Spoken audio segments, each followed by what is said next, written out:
you know, and he was the one who really opened this door for me, and my friend Nathan invited me to come and do one number.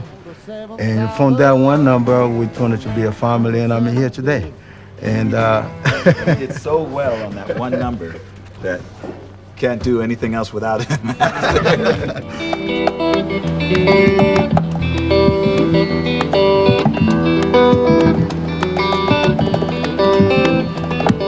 He's had a lot of good bands.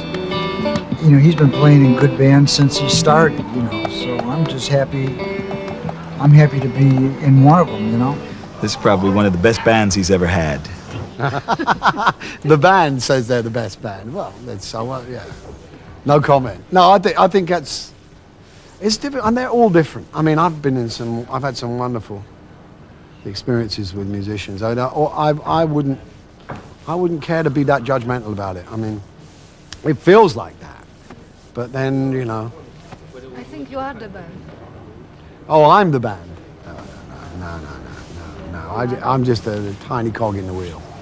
He's really, I also play guitar some, and he, apart from all the other, you know, music, some of which you're playing, but he's really responsible for why I play guitar. Eric and Jimi Hendrix were absolutely my idols when I was learning how to play it. I was all 15 years old, and I listened to Eric, and Eric, Jimmy, and Jeff Beck were, for me, the only guitar players in the world. So it's great to work with them.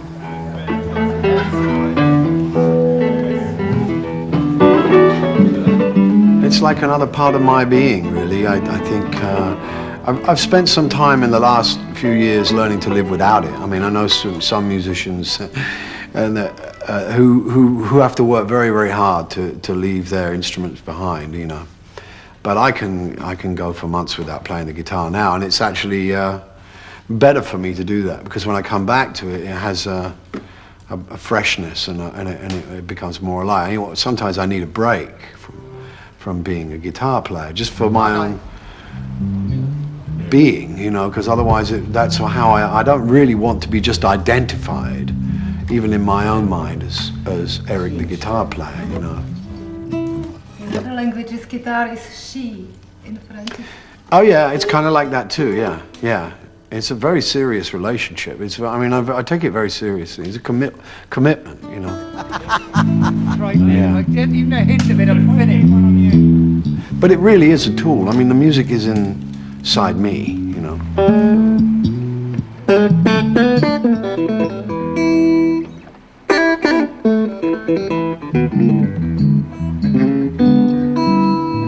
I play for the band. We play for one another.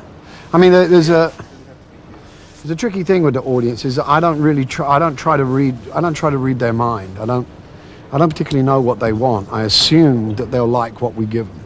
And I think if we do it for one another to please ourselves and we're happy, then that is contagious. Whereas I think if we tried to patronize the audience, that would be insulting them.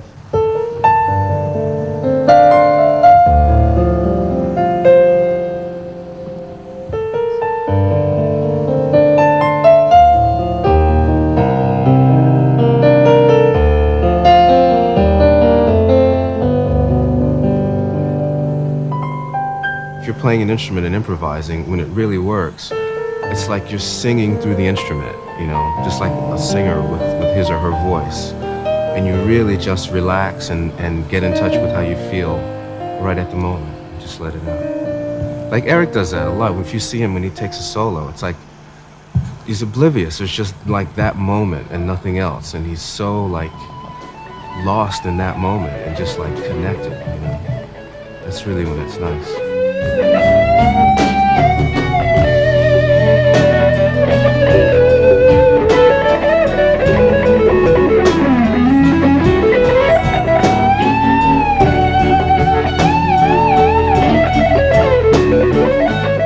He does what he does, and nobody else can do that. Not for me, you know. Not to make me kind of content.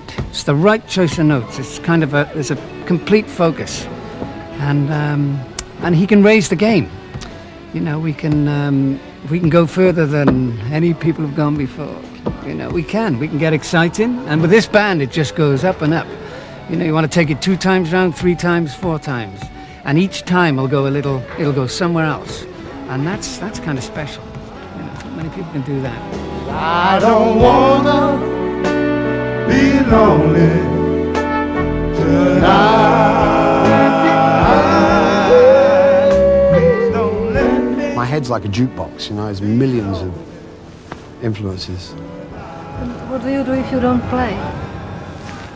I go fishing, or I watch TV, read, all kinds of things. I mean, I kind of need music.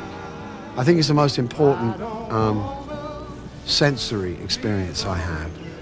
But I like to live too, on a lot of other levels. You know?